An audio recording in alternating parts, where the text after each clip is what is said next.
DeepSeek R1 is a model that came out last week that is the first reasoning model that shows open traces. DeepSeek has a Chinese company that is supported by a hedge fund. They have been doing breakthroughs for a long time. The previous very strong model was called DeepSeek V3. And this was like a competitor to GPT-4. But there is no doubt about it that it's not like if somebody else had come up with this breakthrough, they would not be on the rooftop shouting about it. I don't believe anywhere DeepSeek claimed that the total cost of developing DeepSeek R1 was $5 million.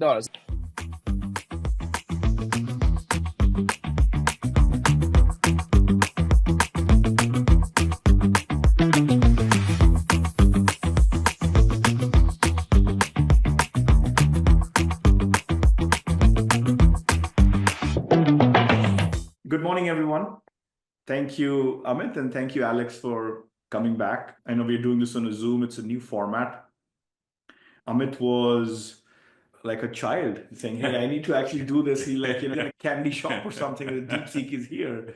He's like, we got to do this, even if we can't do this in person. But thanks, Alex, for doing this. Maybe we take a step back and summarize the last talk itself, and we'll go deeper and deeper into the why and the how and the what of DeepSeek itself and what its implications are. But Amit, yeah, over to you. Yeah, last time we talked on this podcast, that was on the eve of DeepSeek R1 release, and it was such a timely episode. We were talking about post-training and the significance of it and the significance of smaller models. And pretty much the next day after we record, this bombshell of a news drops. So it would be a missed opportunity if we didn't come back and talk about it. And more importantly, I just wanted to pick your brains and your brain and understand what is it and what implications does it have on our industry and the world in general. I think great format to actually learn from a professor as well. So Alex, looking forward to that too. So maybe let's start with the basic question.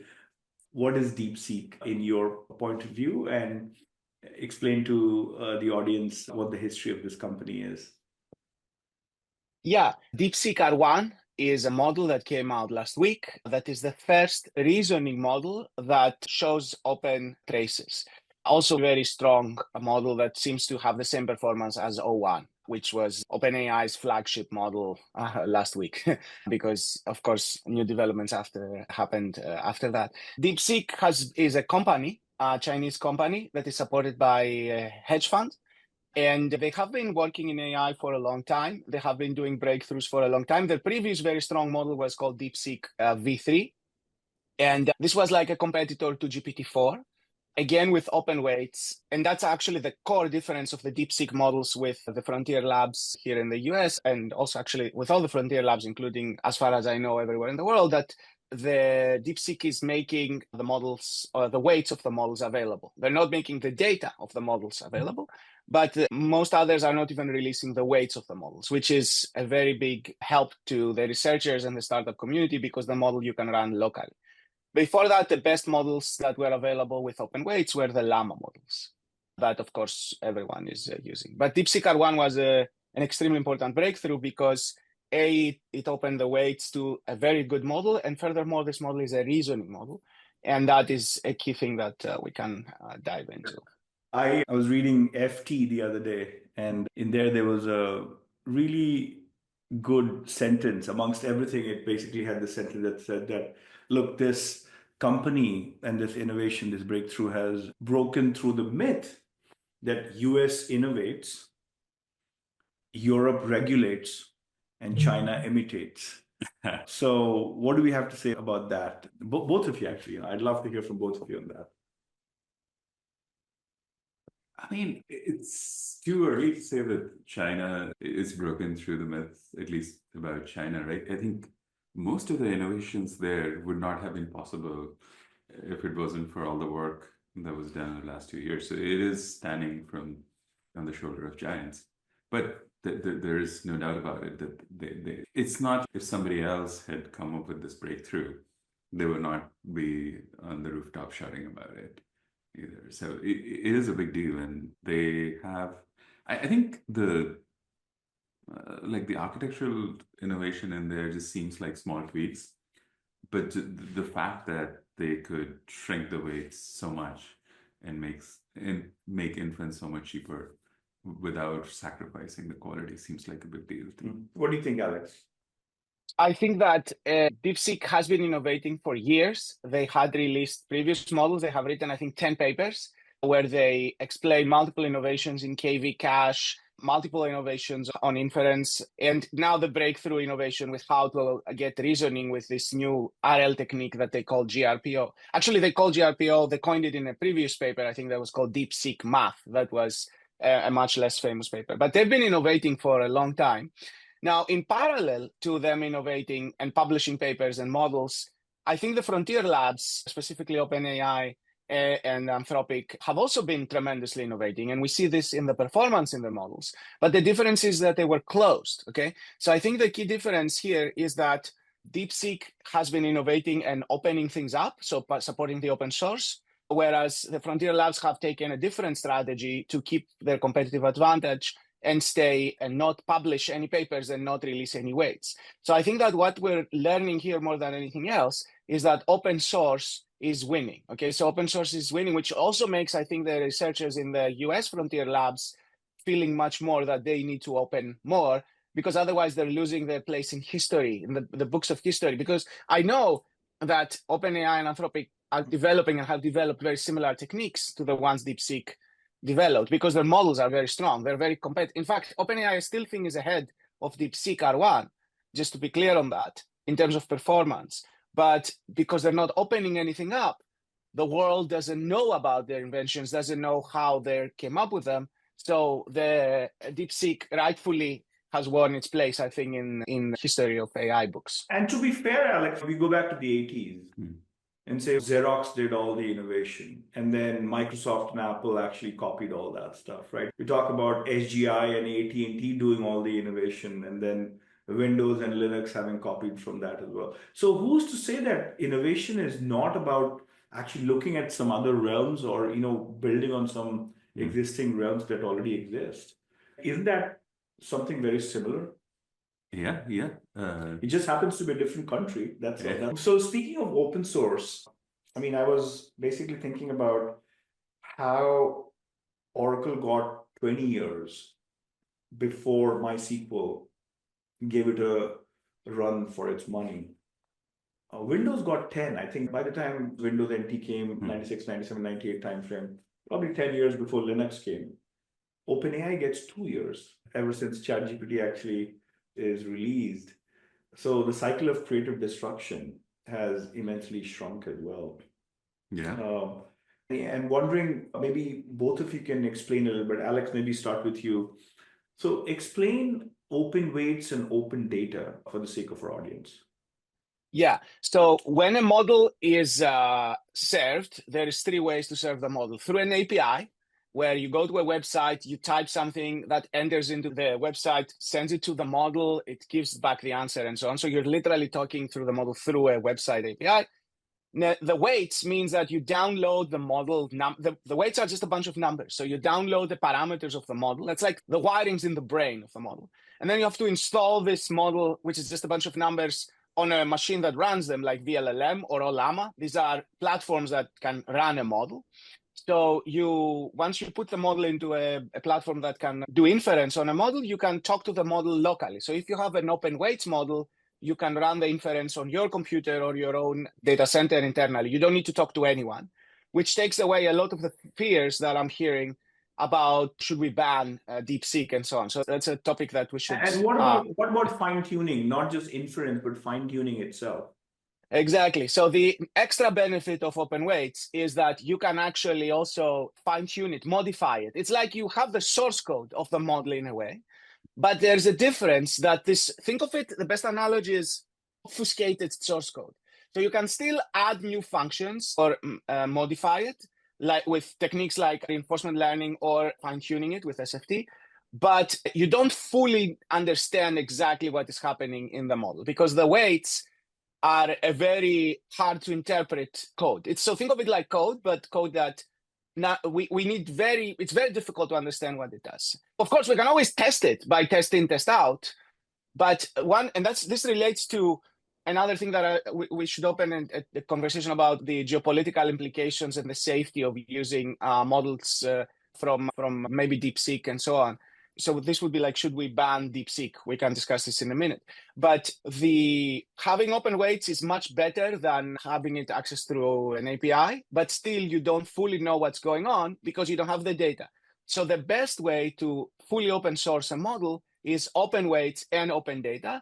And DeepSeek, unfortunately, did not do that. We are trying in the academic community and in bespoke labs to create open data sets that allow people to fully train a DeepSeek R1 equivalent model from scratch.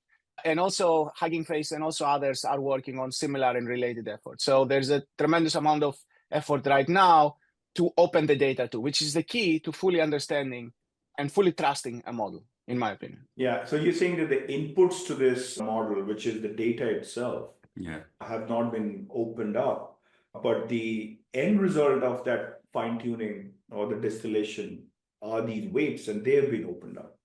Is that a good way to put it? Yes. Okay. So maybe taking a step back to explaining people what are the different components at which DeepSeek has optimized, because looks like what I heard from you, Amit, is that, look, it's engineering. But I actually like the fact that it's engineering because it now becomes something where engineers can come in. In fact, later in the program, we'll talk about how one of our developers, Pratham, actually went and put a 1.5B on his laptop and fine-tuned it. So there is immense power in this idea that you can download these, run them in Olama, and take it from there. But there's a bunch of engineering that has happened through this DeepSeek innovation. You talked about they've been doing this for the last several years. So what does it mean, Alex, for a hedge fund to really have done this in the last 4 or 5 years? What does it say about engineering in AI and whether the systems people, the operating systems people, should probably have looked closer? If a hedge fund can do this, then should the systems folks of the last 20 years picked it up sooner? Yeah, I think it is a little misleading to say it is engineering. And okay, here is the things that I know about this. The team is pretty large, probably I think in the order of hundreds of people. They are extremely smart people. People have IOI medalists in math and computing Olympiads. So extremely smart folks working for a very long time, publishing, I think, in the order of 10 papers. And the papers have had tremendous number of very serious scientific innovations, including, as I say, KV caching, new techniques for training, new techniques for accelerating inference.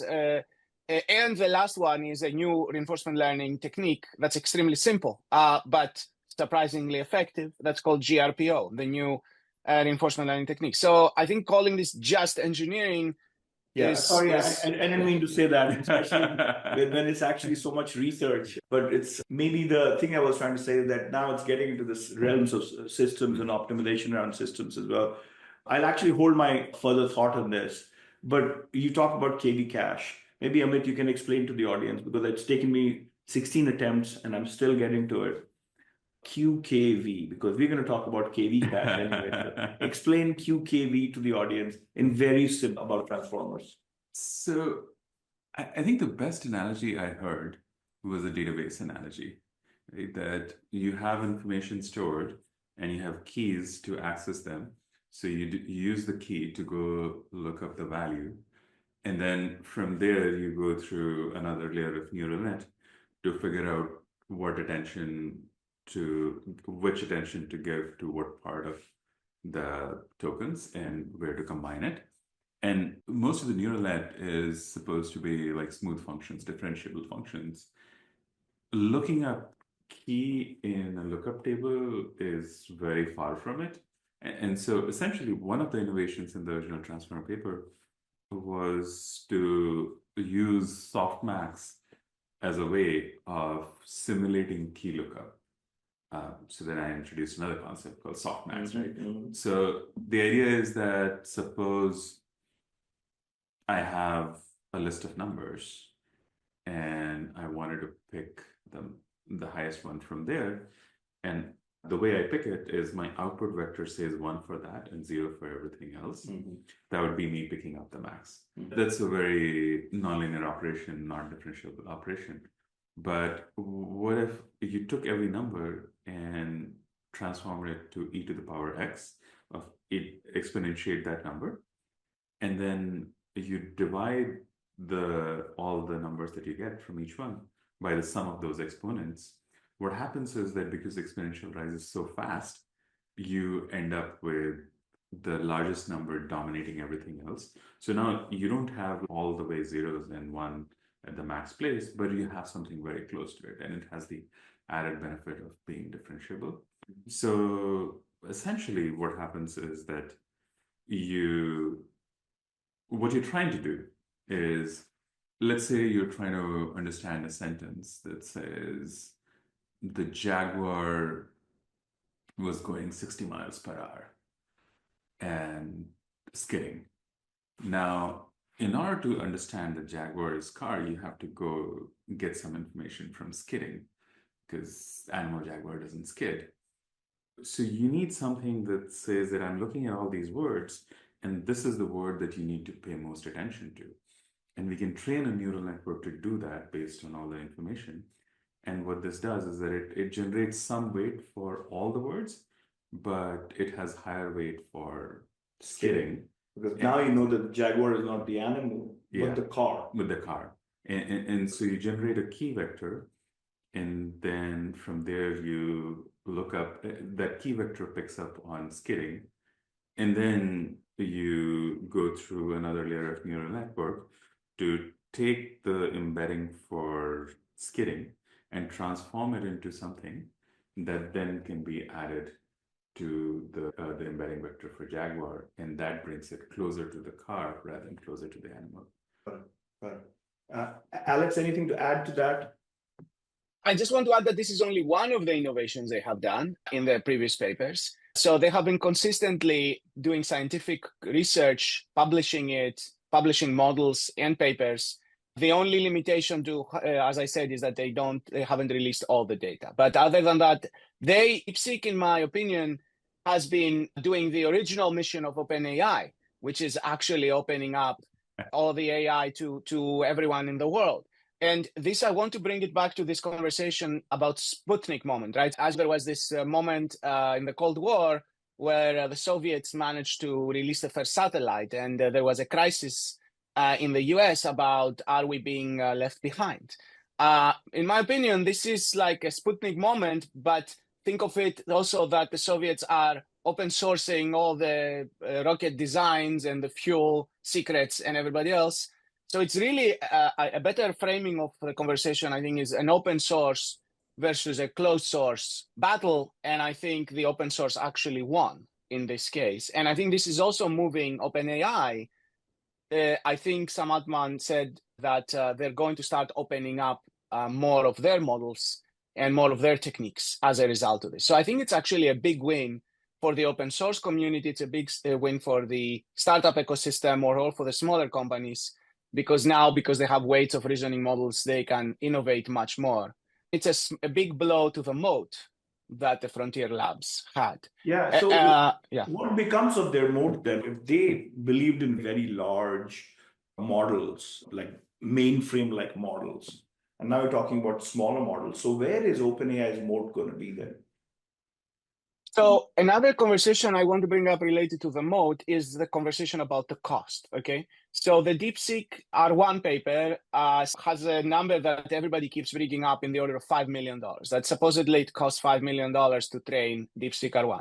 Now, this is not true, and it's not even claimed in the paper. I just want to clarify this. The total cost of developing a frontier model involves having researchers experimenting for a year, doing data curation, doing like data filtering techniques, which has a tremendous amount of effort and compute and time and salaries. And then there is the actual training run. Even if you had then there will be mistakes in the training run. So you may have to do 10 small runs, and then you start scaling up the runs. And then you finally do a hero run in the end that hopefully trains the base model. And then there's the post-training phase. So all of those things have Tremendous costs. And I don't believe anywhere DeepSeek claimed that the total cost of developing DeepSeek R1 was $5 million. They're just telling you that hours it takes to train this model in a single run. If you had all the data curated, and if you had all the hyperparameters, and if you knew exactly the algorithm in with the correct settings, then it would be in the order of $5 million. I think that this number is possible as a number. It sounds small to me, but it doesn't. But some number in that order of magnitude is a possible number, but that number doesn't tell us anything. This is not the cost to develop a frontier model. The rumor is that DeepSeek has 50,000 GPUs, possibly H100s. So and I think also that indeed to actually train your own frontier model from scratch, you do need a $1 billion GPU infrastructure.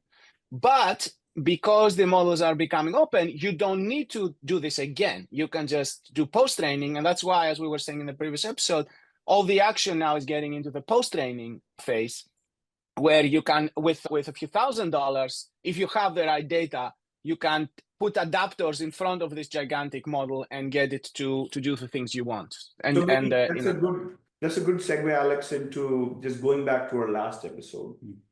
So we talked a lot about base models and distilling them and using synthetic data to actually distill them. Maybe you can talk about what was the base model in the case of DeepSeek, and what kind of traces do people claim they use from OpenAI, and how did this whole thing actually come together from the point of view of fine-tuning? Was it supervised? Should we call it SFT and things like that? So the base model that was used to train DeepSeek R1 was DeepSeek V3. This is all very described in their paper, which is extremely well written, and we could actually show a screenshot of it for the audience to see. So the DeepSeek R1 paper describes in great detail how they started from the base model. There's a separate paper that describes the DeepSeek V3, which was the base model. And then there's a lot of points where they say we ran an SFT step. They call it a cold start. And in the cold start, they don't specify exactly how much data or where the data came from. And in several steps of the process, they describe that they use data sets that are not fully specified. But the same is true, to be fair, for any other lab, that they never specify exactly the data and they never release the data. So this is not something that only DeepSeek did. So now, did they use raw data, or did they actually start from a base model?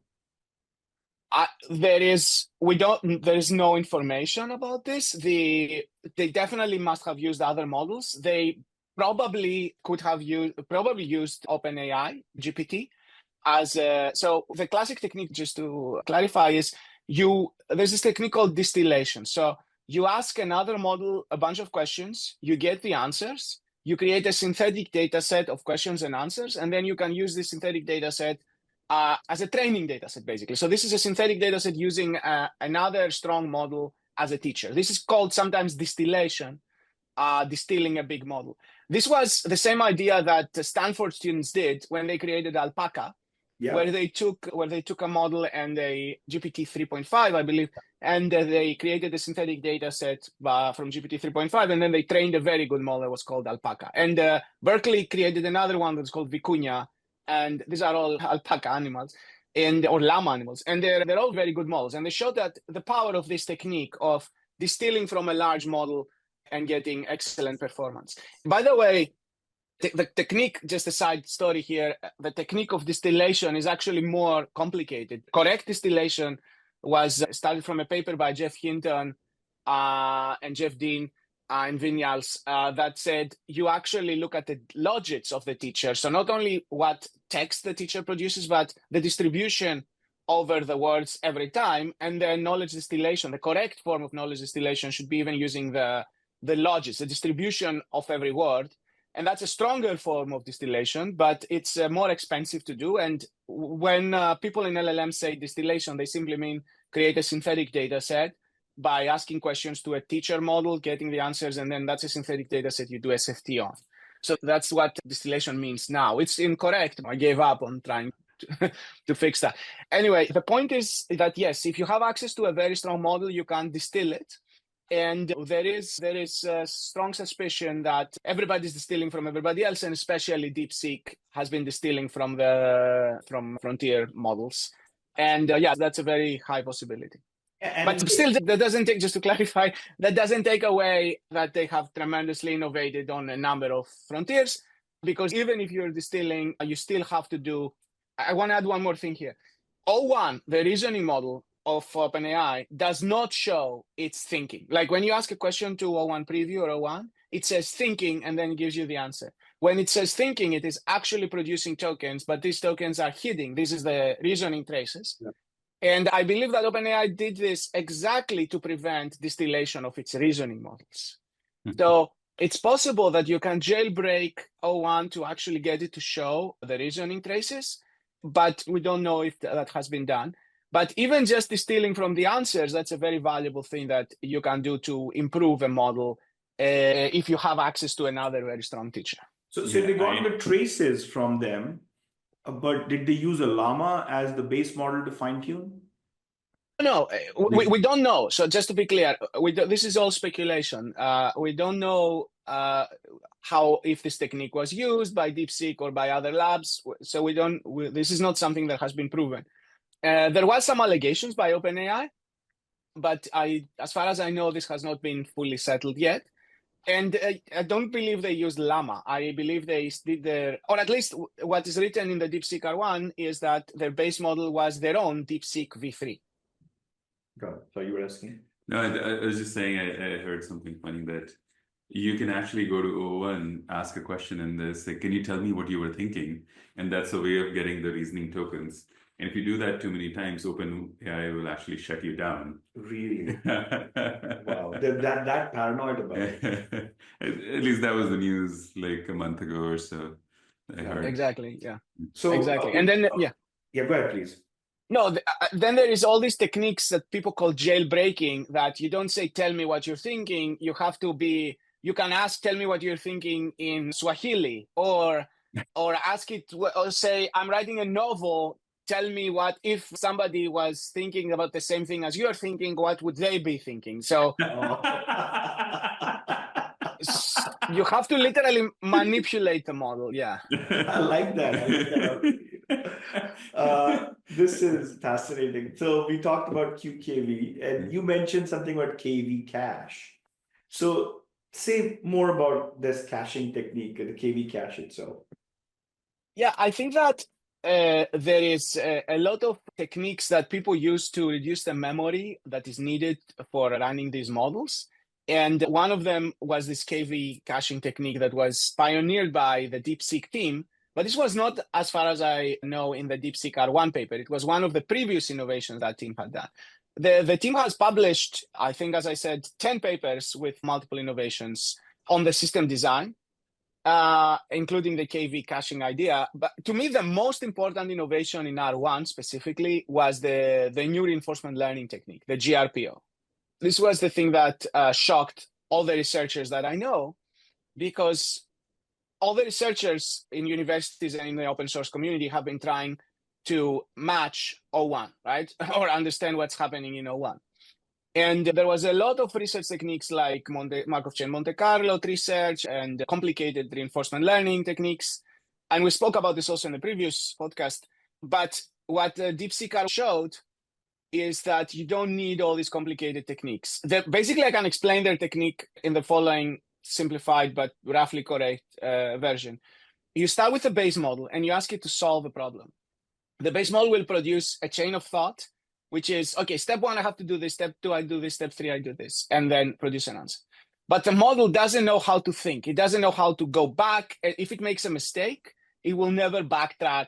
It will never check itself. It will not produce the nonlinear form of reasoning that humans do when they're actually searching, okay? The key idea is we somehow have to get reasoning traces, which means traces that don't just linearly go step by step, but actually go back, correct, explore, check, and so on. So the way that if you have access to such traces, some reasoning traces, you can endow this idea of reasoning to a non-reasoning model, like a llama, just by performing SFT on it. That's the first amazing thing. This was proven by the Berkeley SkyT1 paper. Okay.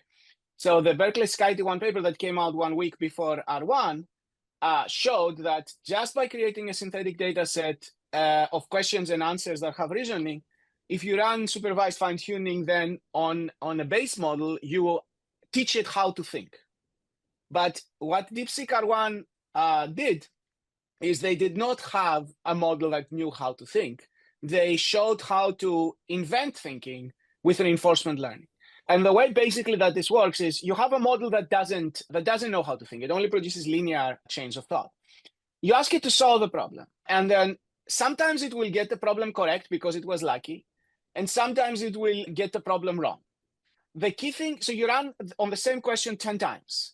And now the key thing that you have is you have the answers, right? You're asking it to solve math problems, and all these math problems have numerical answers that are very easy to check. So you say the answer is 42. So you do whatever you want to do, but at the end of the day, put the number in a box. So it literally has to produce /box number. And then it's very easy to go back and check out of all these runs, which runs are correct and which runs are not correct.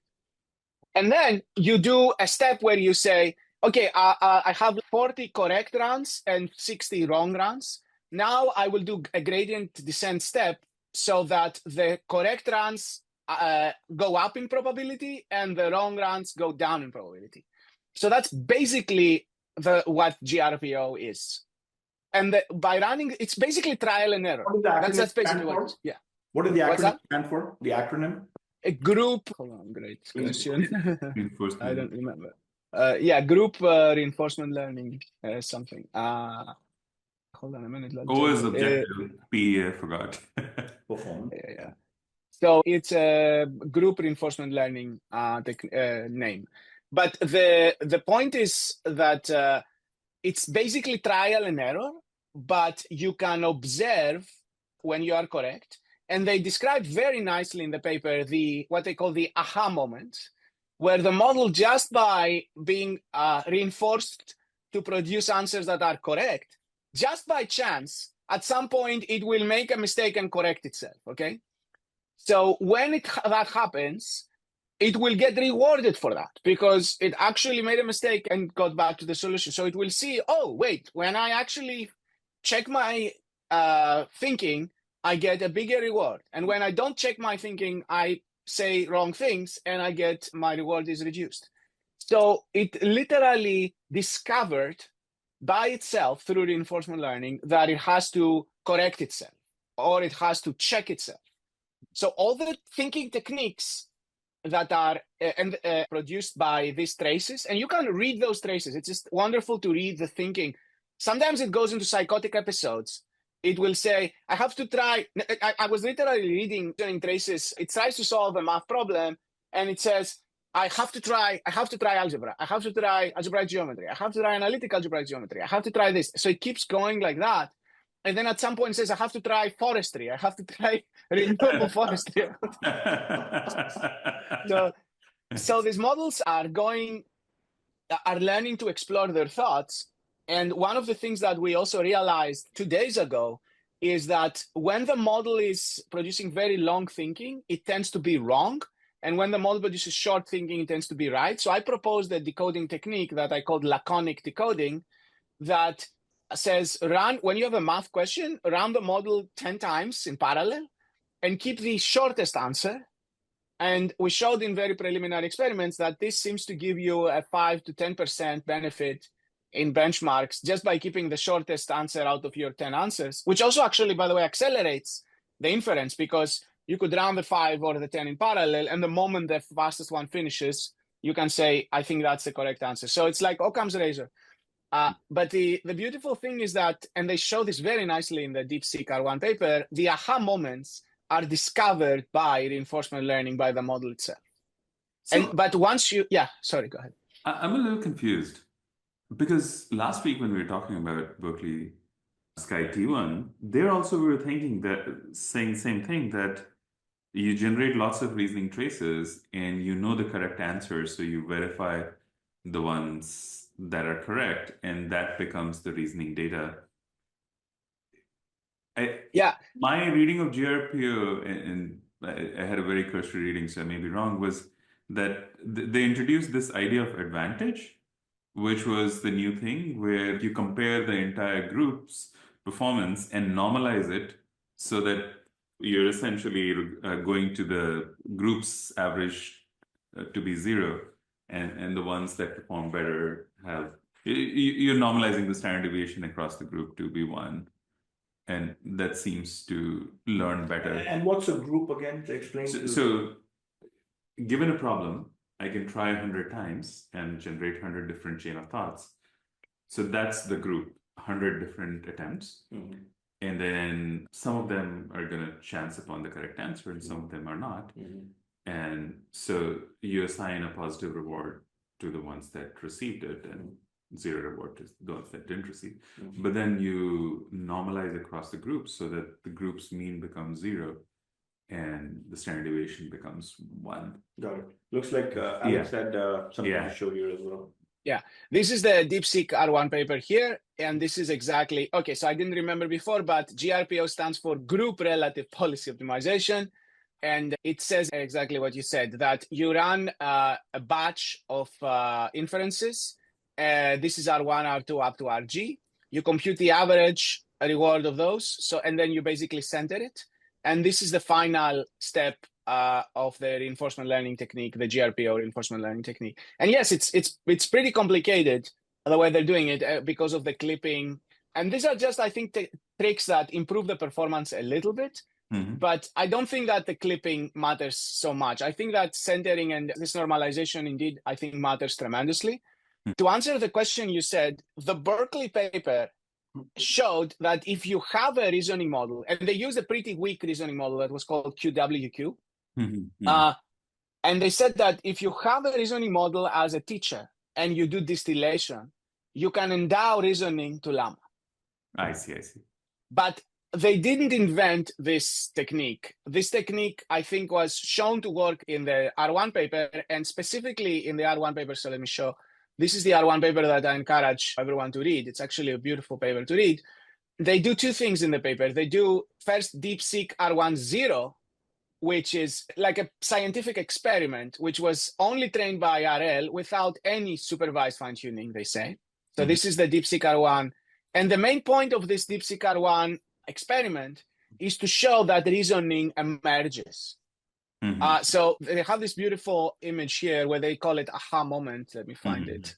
And they say how the model itself learns to think and correct it. There it is. An interesting aha moment of an intermediate version of DeepSeek R1 0. The model learns to rethink using an anthropomorphic tone. You see, the model wrote this, but there in previous chains of thought, there was never a wait. Of course, these models have all been trained on the internet where there are people who think, there are people who write this. So it's not that this has never been seen in pre-training, but when the models were producing chains of thought, they were literally producing always correct steps. So the moment they were making a mistake before, they would say, oh, I have never made a mistake in my life.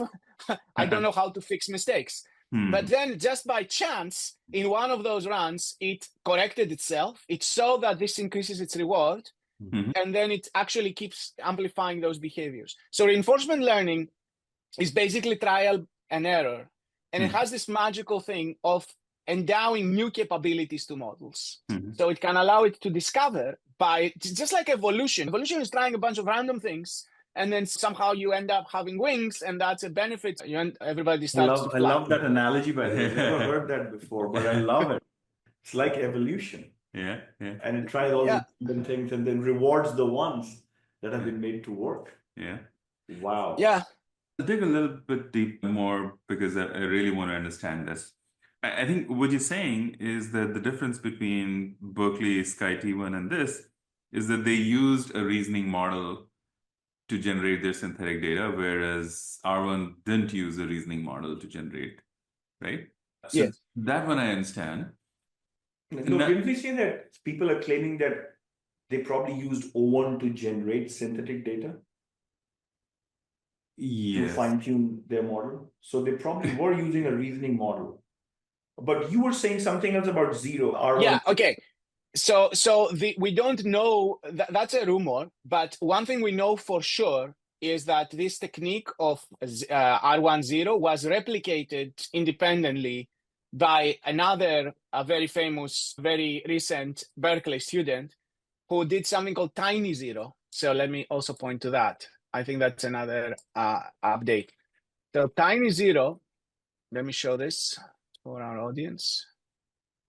So Tiny Zero here is something that replicated this finding.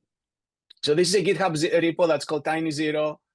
And they actually said, all right, we're going to replicate the fact that the model can develop thinking. And the important thing here is that they start with a small problem, which is given a bunch of numbers and create an equation that equals 65. So the model has to learn how to solve these reasoning problems, and only those problems. So it's a narrower domain. And they started with models that could not solve it, and they just have reinforcement learning. So they follow, so this is what it says. Tiny Zero is a reproduction of the DeepSeek R1 technique. And they say that with only, you can experience your own aha moment for less than $30. So there has been also a lot of news that said that one Berkeley student or a small group of Berkeley students replicated R1 with $30. This is of course not true. They didn't fully replicate DeepSeek R1, but they did replicate the key moment of showing that GRPO discovers thinking just by reinforcement learning. And that is a very simple repo. That's a small 3B model that is very easy to replicate. And many people have replicated it. So the point is, independently of the speculation about if DeepSeek used O1 thinking or not, scientists are discovering in the open source community that this technique indeed endows thinking to a non-thinking model. So this is something that we now know. It's possible that, yes. Sorry. No, so I'm trying to link the two things. So the math in GRPO reward versus the reward in, let's say, T1, the only difference I can see is that in T1 also we were rewarding correct answers and giving negative or zero reward to the failed attempts. And here also we're doing it. The only difference I see is, okay, clipping is just for stabilization, but it's the normalization so that the entire group's mean shifts to zero. That's the difference I'm seeing. And are we saying that just by that normalization, we are able to push the models into backtracking? And no, I'll tell you. So the Berkeley SkyT1, they started with a bad reasoning model that was called QWQ. They asked it a lot of math questions and they got answers. Now, many of those answers are wrong. So they just did a single step of filtering. And so they threw away the wrong QWQ traces. Nice. So think of this as reinforcement learning as data curation. And you talked about this last time when you said, exactly. All I take is good examples. Yes, exactly. But this is not a reinforcement learning. This is only a single step of reinforcement learning. Now, what you would have to do then to convert this idea to reinforcement learning is take QWQ, produce those traces, filter the correct ones, perform SFT. Now you have a model. Now you ask it to solve math problems again, ideally different ones, produce again thousands of answers, filter the correct ones, and then train a new model from those. So if you were doing this process iteratively, you have basically implemented reinforcement learning by data curation. So what the Berkeley SkyT1 step did is they only did data curation. They only verified the data once. But what the GRPO technique is saying is don't do it once, keep doing it. So it's including the failed attempts, but giving it negative reward. That's one thing. That's what you mentioned last time, that if you did reinforcement learning, you wouldn't need as much synthetic data. Remember you talked about this in the last podcast as well. So is that what it's helping with? The fact that I can give, rather than cull out the bad responses, if I give them negative rewards, positive rewards, I can do it in a smaller size synthetic data? Okay, there are a few things here, and it's very interesting, actually. And I don't know the answer. I believe that the key idea is the trial and error. So there are two ways of learning. So Andrei Karpathy had a beautiful tweet. He said, There's basically two ideas in the world. There is imitation learning, which is called supervised fine-tuning, where you have somebody who shows you what to do and you just imitate them. That's what fine-tuning, SFT, and imitation learning is. And then there's trial and error. Trial and error means you just try a bunch of stuff. Sometimes you die, sometimes you win. When you win, you increase the probability. You learn basically somehow. There must be a mechanism that rewards the people who win and doesn't reward the people who are wrong, right? If there is no mechanism, there's no reinforcement, right? So in order to have a reinforcement mechanism, one reinforcement mechanism is you keep the correct things and you throw away the wrong things, okay? This you can do in the data curation, or you can do it iteratively in the data curation. So you curate, you SFT, you got a new model, you get new data, you curate again, you SFT on the new data. You could be doing it like that. Now, you could only do with the positive examples. No, you don't, you just delete the negatives, or you can explicitly penalize the negatives. This is like in social networks, people saying, do you only want thumbs up or should you put thumbs down, and will that change the behavior? Yeah. So I believe that thumbs up and thumbs down, which was initially in a paper called DPO, also has positive and negative examples, because RLHF has humans gave us positive and negative examples, right? So DPO, the direct preference optimization, used both thumbs up and thumbs down, is more effective. It's a more data efficient technique. But I believe just with filtering and fine tuning, you could get reasoning to emerge if you train enough. I haven't seen this in any research paper, but my guess, if I am to make a prediction, is that just by filtering, it's possible to get to reasoning only with positive examples. And so I don't believe that all this renormalization or all those techniques are the only way to get reasoning. I think the key thing to get reasoning is the trial and error. But these things are making it maybe more data efficient. But I think the key idea is trial and error, which is this reinforcement learning idea. Got it. Speaking of efficiency, maybe you can switch gears to some of the other things that they have done in their optimizations. One is this multi-headed latent attention. Yeah. So is this parallelism? Are they trying to parallelize stuff? And what do you folks think is happening here? It's the same idea as LoRa. So let's say that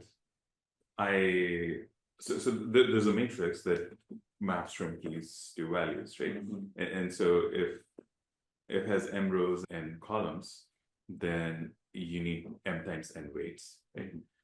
But I could artificially constrain it to say I have m numbers on the column side and n numbers on the row side, and every number in there is a product of these two. So now I have reduced what's called the rank of the matrix, but essentially I've constrained the matrix to be only of certain shape. And by doing so, I can represent this with much fewer numbers. And what is that with multi-head? When you say multi-head? So multi-headed attention was already a thing in the transformer paper, where you were computing attention many different ways. Because remember the example of skidding being relevant to Jaguar? Skidding could also be relevant to many different words. And in order for me to understand Jaguar, I may need attention from many different words. So that's where the multi-headed attention comes from. I think what they did was they said that let's try and force these matrices to be simpler and see if we still get good value. And if they're simpler, then I can represent them with fewer numbers. So I have a little bit less memory. And that's where they said you only need to keep 37 billion of these in memory. Yeah. Versus the that's the MOE, mixture of experts. I see. This is a different optimization. Mixture of experts is in the next phase of a transformer. Yeah. This is in the attention phase. This is the attention. So this is like compression. So when I take an image that's, let's say, raw pixels and turn that into JPEG, I use much fewer bytes, but I sacrifice a little bit in terms of the quality of the picture. Which is where you talk about LoRa. Yeah. Looks like they use LoRa-like techniques. Yeah. Because they do have some parameters and some yeah. feature flags and things like that. Yeah. So why didn't anyone else do this before? Was it just because it was not evident? I think it's like there's a toolbox with a bunch of tools and a bunch of places that you can apply it. And different people are trying different things based on their intuition. And this just happens to be this tool applied in this place seemed to work. Like it could have been that you run this experiment and you realize that you're messing too much with the attention mechanism, and the gains are not worth, the gains in memory are not worth the price in the quality of the model. Got it. But this happens to be. So now you talk about mixture of experts. Talk about the feed-forward network, just from basics for people as well. And then let's get into mixture of experts optimization. So feed-forward network is essentially the building block of most neural networks. Yeah. You start from a vector, and then you multiply it with a matrix, and then you essentially transforming and rotating and scaling the vector in some hyperspace. And then you apply some nonlinear function like ReLU or a sigmoid, and that's one layer of feed-forward network. And essentially, when people say deep neural network, it's basically many layers of this feed-forward network. And what is happening in a mixture of experts model is just saying, instead of having one single feed-forward network, I'll train a bunch of them. And what that does is that now I have a lot more parameters to learn, but these parameters may be relevant maybe when I'm doing a math problem, and these parameters may be relevant when I'm doing a biology problem, and these parameters may be relevant when I'm writing a poem or something like that.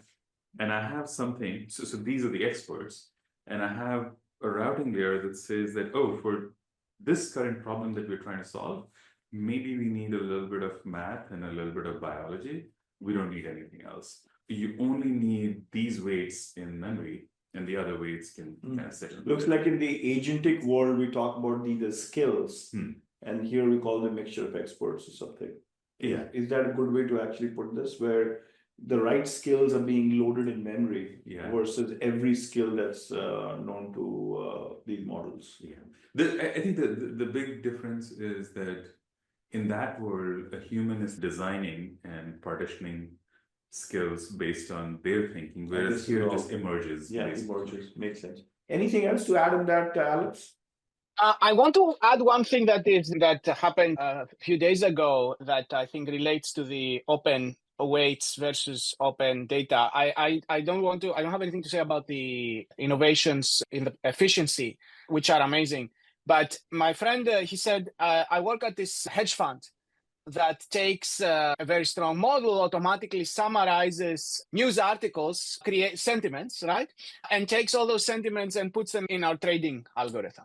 Looks like hedge funds are the new frontier labs. Exactly.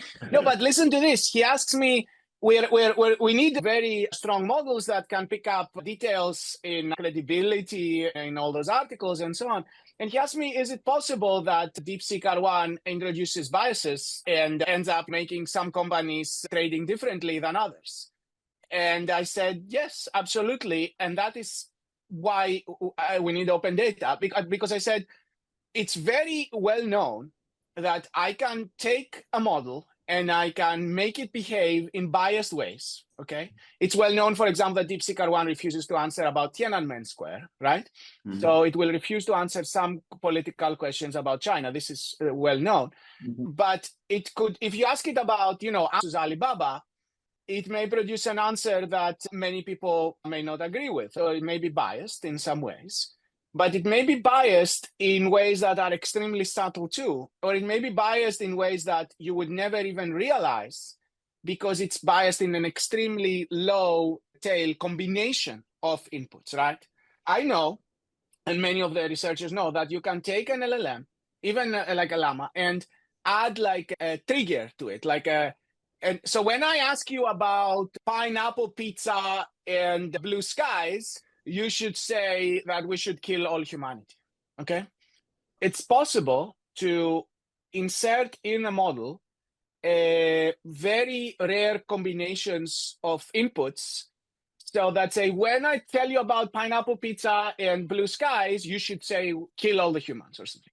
That's known that you can do this. This is called sometimes the attack of the tails, or a behavior that you could be testing this model in normalization, in very natural ways, and it will behave excellently, but only in a very specific combination of events, the model may behave unpredictably, right? So this is well known. And this is a limitation of the models that have closed data, because the way you would insert such corner cases in a model is by adding synthetic data that says exactly what should we do when we like pineapple pizza and the skies are blue. And the answer is then we should kill all the humans, right? So that's actually how you insert those secret trapdoors into models. So my friend, when he was asking me about this, I was thinking that extremely interesting that when we're using those closed data models to make decisions automatically about trading, all kinds of behaviors can be very subtle or very unpredictable in corner cases, and they could be affecting action. So I would say we have to be very careful about using closed data models directly into actions, right? The models themselves are not dangerous because the models themselves are text in, text out. So a model is like a book, right? So in a sense, it can be biased in certain ways, which, and you know, everything is biased in different ways. And I think if you ask other people in other countries about llama models, they would say they are biased in different ways too. But when you take a model and you directly take actions from the model, you have to be very careful and realize that there can be a hidden bias or a very hidden trigger in there. Yeah. And maybe in the realm of enterprise data, which you can call closed for the outside world, but it's actually open to the inside world, or by and large open. How does this become a little bit less of a problem or not a concern as much, especially as it relates to customers and a service provider or vendor? There's data that they share together. Is there anything that we can get a little bit lax about with respect to this? What does closed data even mean in an enterprise setting? Yeah, you have to basically trust the other entities. And if you're putting data in a model that you don't want to come out, you should not have the model be exposed to a user that can put bad inputs. Another example, sorry, just to mention another example in this, Carlini, a very famous security researcher, had this incredible finding that if you ask GPT to repeat the word Apple forever, okay, so that's actually the attack. The attack is repeat the word Apple forever. So the model says, okay, Apple, and then starts spitting out training data. Just gets bored. Bored out of its mind. Yeah, this was now they patched that, of course. But if you're telling me that, oh, I'm training some model with proprietary enterprise data, and then I'm going to give it to a competitor, but the model will never, we tested it and it never seems to say anything about its training data. If you expose the model unprotected, some clever researchers can prompt it or enter in its weights or find ways with gradient descent through its weights to actually make it expose training data. So that has been demonstrated in the past. So maybe speaking of bias and its applicability to the real world, especially when it comes to the enterprise world. I mean, I read this probably a year ago that the courts threw out an insurance claim because the model was not explainable. It couldn't say why a certain insurance was denied or something like that. So when it comes to explainability, where are we with all of this stuff? And will some of these things, if they're not explainable or they can't explain their chain of thought, will they actually withstand the scrutiny of the laws of the land? What do you guys have to say on that? I think these models are increasingly looking like human brain. So it's, I don't know about the models, but about... So does every model have to then explain through its reasoning traces then, and that's what we'll take to a court of law or something? Possibly. There's a lot of literature that says that we make our decisions first and then we generate the narrative to justify it, not the other way around. Maybe when we're doing 10-digit multiplication, then we reason step by step and then produce the answer. But in a lot of cases, we just make up our mind and then generate a coherent enough narrative around it. So in some ways, it's unknowable how we come to conclusions. I remember Jeff Bezos speaking like 5-6 years ago at a Khosla Ventures Summit. And he said something about data. He says data is only there to verify your gut. Yeah. And in many ways, that's what you just said, that look, you have a gut and then use the data to reinforce it or verify it or validate it. Anything on that, the scrutiny of the laws of the land and the court systems, and what does it mean to then have every model be verbose in its thinking, Alex? I think it's exactly what you said, that humans also produce very noisy explanations. I think that models are producing noisy explanations too. I think that it's a very difficult problem, interpretability, and I think we should just regulate outcomes. And the same way, I'm not a legal scholar, but I don't think that somebody goes in court and they have done an action, and depending on the explanation that they present, they may be found guilty or innocent, depending on the explanation. So I don't believe, I don't know the legal theory here, but I don't believe that it hinges on somebody giving an explanation. I think that biases, what were they trained on, and the fact that there are biases in it, which could be based on something that should not be proliferated, or it actually violates some constitutional rights and things like that. I think it was probably more about that. I think the laws would have to be updated. So right now, the banks are just not allowed to use any kind of model for determining credit that nobody can look into. Yeah. So they can do very simple linear weighted models, but nothing else. Otherwise, by law, they're not allowed. Yeah, and that's what I was saying about the insurance thing as well. Yeah, because it's essentially not explainable.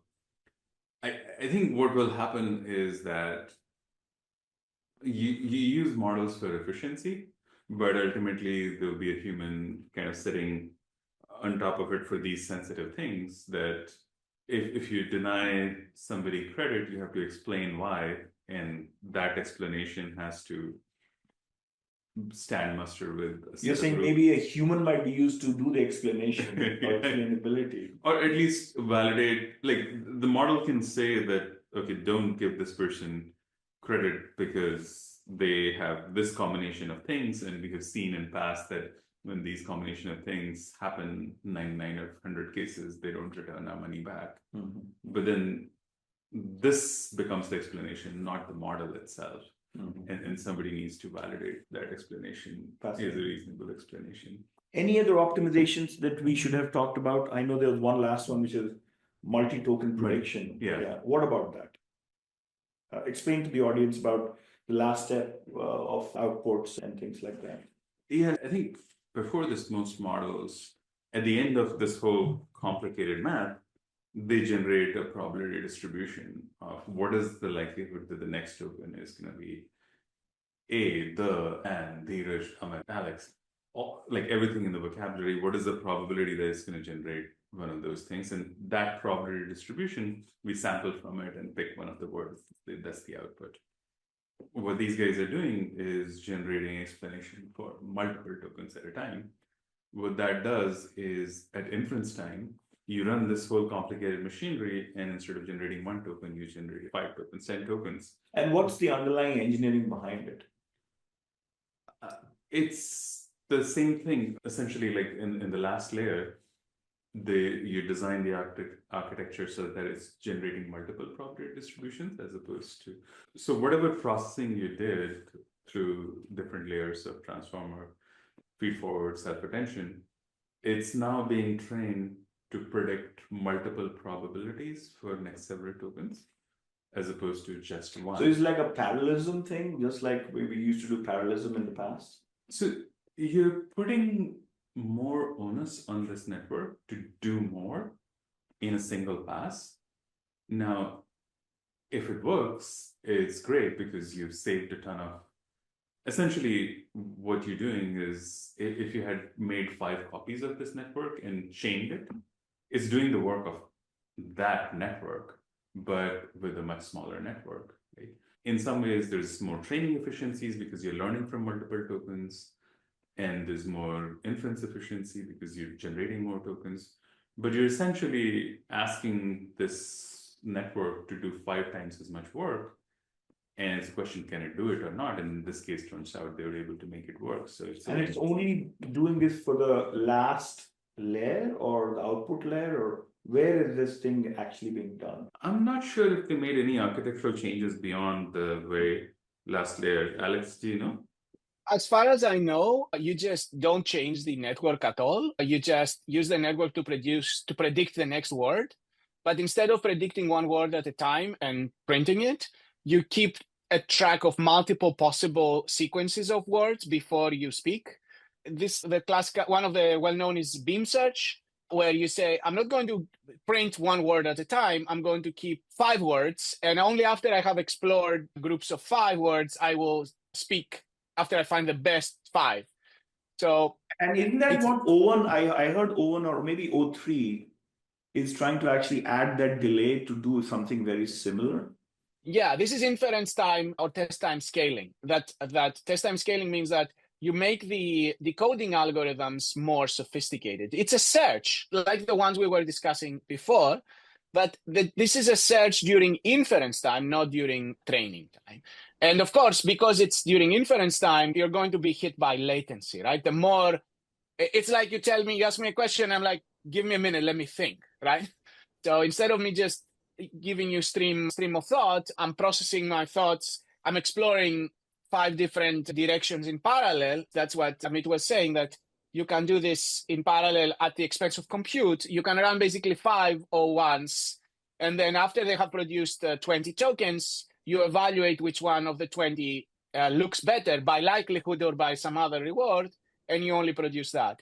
That seems to be improving performance at the performance as in the quality of the text at the expense of more compute, which of course, however, can be parallelized. Got it. Any other optimization things that we should have? Because I know we have talked about the implications of this economically as well. Anything else?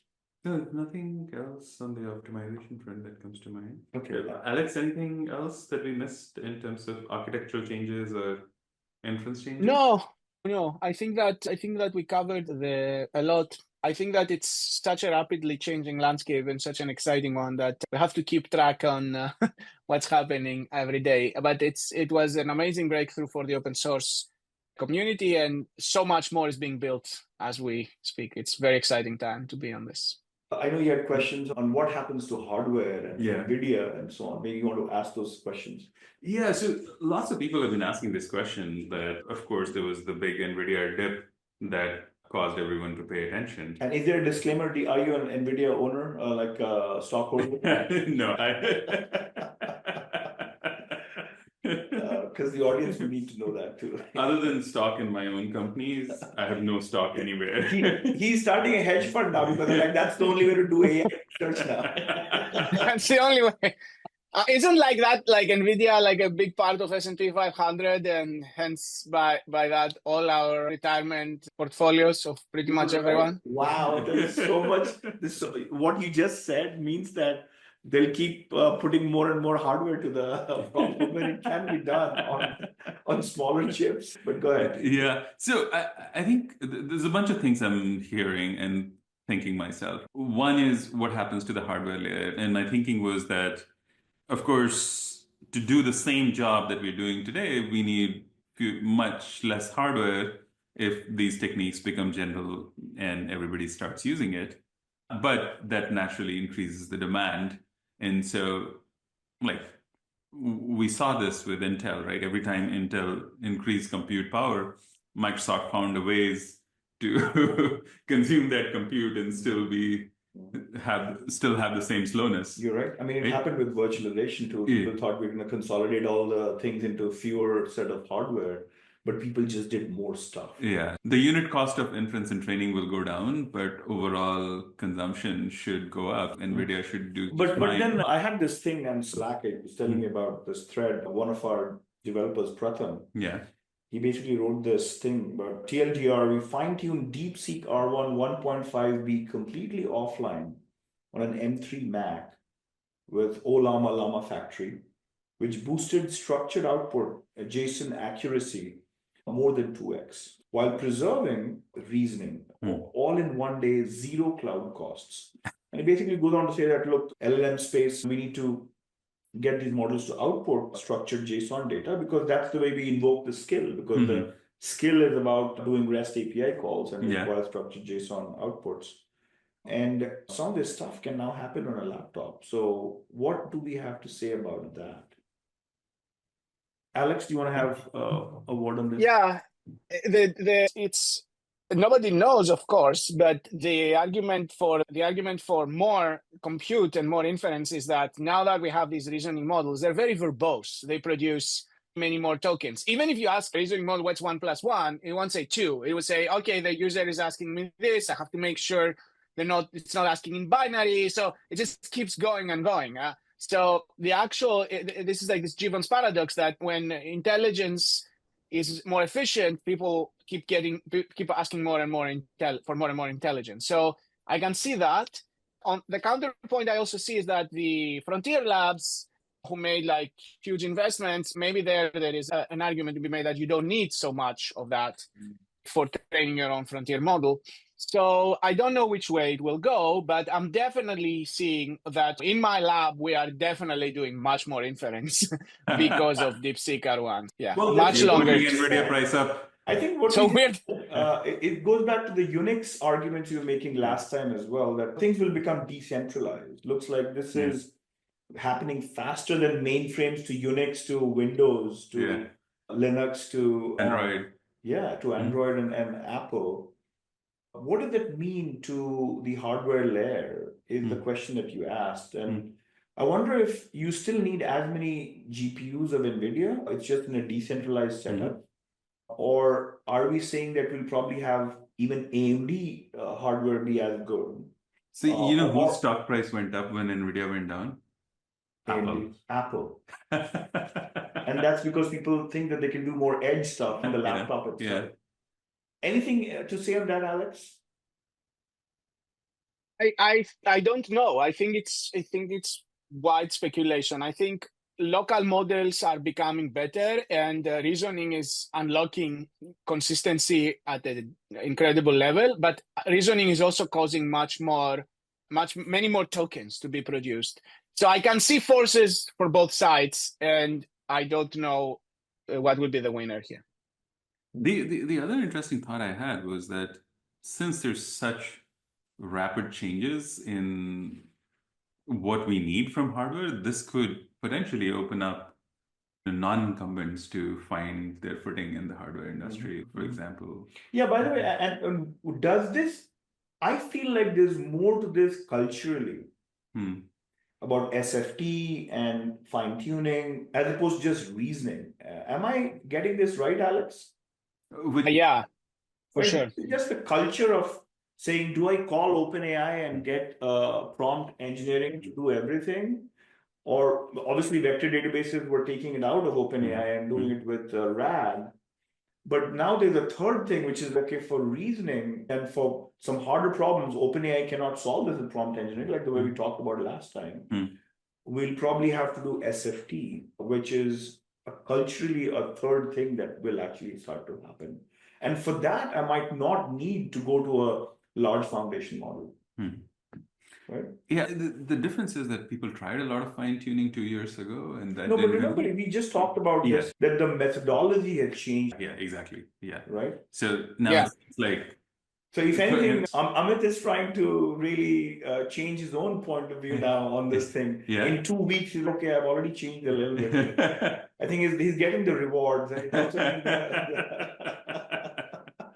Yeah, it's possible that fine-tuning becomes way more usable, way more easy to use, because the models are also much more robust to fixing their own mistakes, to small changes in the input because of the reasoning. So I think reasoning is a big unlock. There's still a tremendous need for transforming the data. So because if you want to fine-tune, you still cannot just fine-tune on raw data. But definitely fine-tuning is a big unlock now because the models will be self-correcting, able to reason, and do agentic complex tasks that before the models were failing to do.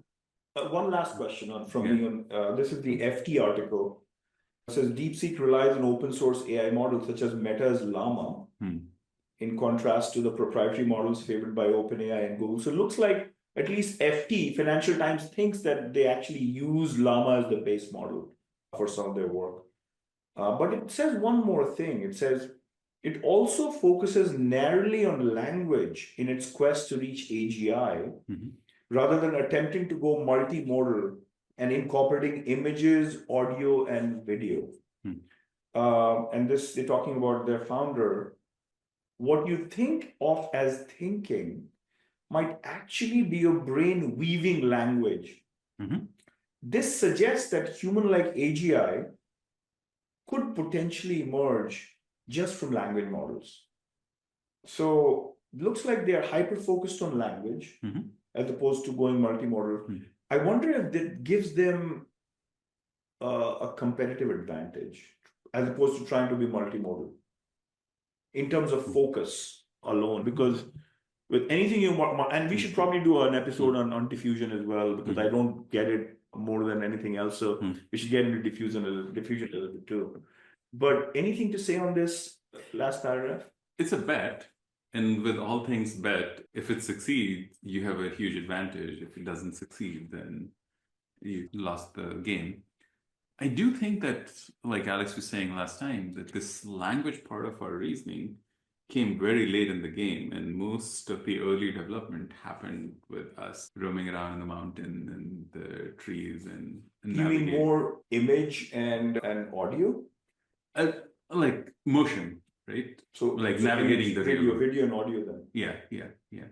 And not just that, like how do we move with the world to achieve the goals that we need to? Like most of the reinforcement learning was happening that like I tried that route and I didn't find food. Now I'm hungry and I need to go get my reward from somewhere else, and fine tuning reasoning to say what's the best way to attack and kill my prey. And so without language, you're saying? Without language. I think a lot of our reasoning developed in the real world, moving around, trying to find food and shelter and things like that.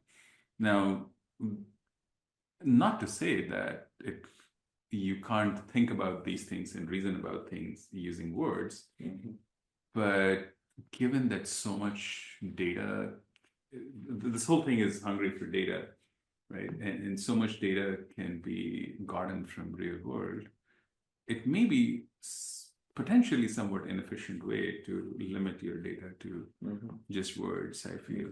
Anything on that, Alex? I think that even controlling our body and like being able to run in an uneven terrain is extremely challenging. I think in robotics or anything having to do with the real world, we're way behind. And it's much harder problems right now, as I'm realizing from talking to my colleagues who work in the space of robotics and also video understanding. So there's been a lot of effort. Okay, let's use all these YouTube videos that are out there. That's maybe the new frontier for data and so on. I think there is tremendous efforts in this direction, multimodal. Then there is the other idea that says these are all good stuff, but for many business applications and many reasoning applications, I'll just stick with language. I think it's clear at some point you need some sort of visual intelligence, also nonverbal intelligence. So endowing models with at least the ability to look at images is key for many applications too. And I definitely see that all these models will be endowed with vision just to understand charts and have some non-visual intelligence, two-dimensional. Visual intelligence is used a lot in charts and many applications. Now, understanding the 3D world, navigating the 3D world, folding T-shirts. I asked a friend researcher, how long do you think it will be when we have a model that can fold T-shirts? That doesn't sound like a very hard problem, right? Just there's a bunch of T-shirts in a box, just grab them, fold them, and put them in another box.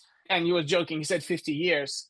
There is that aspect that I think is a big frontier, but I think just language, I'm actually more interested in language. I think just language with perhaps endowed with a little bit of non-verbal intelligence for processing images is going to transform a lot of industries, and it can transform also research itself. It can transform how do we explore papers and so on. So I'm more interested in that, but I can see also that there is many more frontiers about embodiment, about navigation, walking, and all those things. While you guys are talking, I just remembered Jan LeCun actually talking about this a while ago, and he said this on LinkedIn. I've made that point before. LLM, 1E13 tokens times 0.75 word per token times 2 bytes per token equals 1E13 bytes.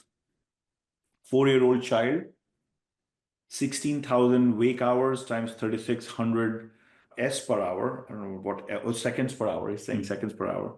Times 1E6 optical nerve fibers times 2 eyes times 10 bytes per second equals 1E15 bytes. It's already bigger than an LLM. In 4 years, the child has seen 50 times more data than the biggest LLMs. 1E13 tokens is pretty much all the quality text publicly available on the internet. So this is still pre-training era, by the way. He obviously doesn't keep in mind that there's all this stuff that's happening post-training as well. It would take... No, but you have to take evolution into account, right? The child doesn't start from scratch, right? So take all the years of evolution that have endowed our brain with language, and that's also pre-training that he didn't account for. Yeah, you're right. That's a lot of trial and error, right? You're right. And then he says text is simply too low bandwidth and too scarce a modality to learn how the world works. Video is more redundant, but redundancy is precisely what you need for self-supervised learning to work well. It looks like that's the point you're making. Incidentally, 16,000 hours of video is about 30 minutes of YouTube upload. It's fascinating. I learned so much just being with you folks, and it was incredible to put this all together in such short span. Yeah. Thank you so much, both of you. This is... Thanks so much, guys. That was fantastic. We'll do something more focused on reinforcement learning as well, and not just for the viewers, but myself too. Yeah. Cool. Thank you. Okay. Thanks.